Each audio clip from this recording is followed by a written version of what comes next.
2025 సంవత్సరం మార్చి నెల 19వ తారీఖు బుధవారము.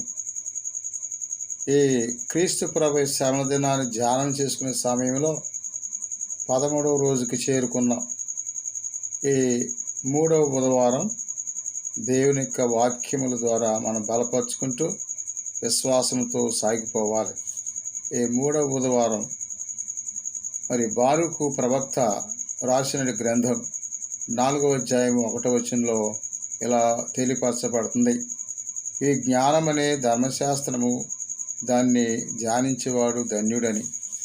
ఆ ధర్మశాస్త్రం అనే ఆ దేవుని వాక్యాన్ని విడనాడిన వాడు చనిపోతారంటూ మాట్లాడాడు ప్రవక్త. ఈ బారూకు ఎవరు?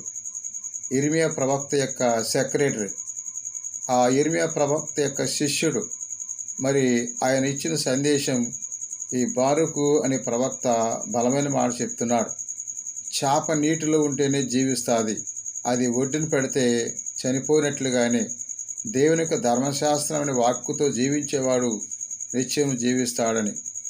దాని యందు లేనివాడు, ధర్మశాస్త్రం జ్ఞానం లేనివాడు చనిపోయినటువంటి చేప లాంటి వాడని.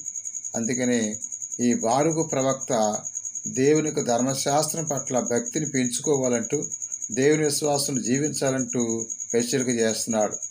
ఆనాడు ఇశ్రాయేల్ ప్రజలకు అందించిన సందేశం ఈనాడు నేటి క్రైస్తవులు కూడా ఇది వర్తిస్తుంది.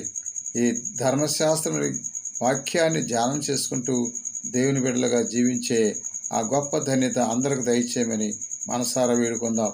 ప్రభు అయిన దేవుడు మేము మీ కుటుంబాలని ఏళ్ళవేళ్ళ కాచి కాపాడి ఈ పరిశుద్ధ దినాల్లో దీవించునుగాక. God bless you.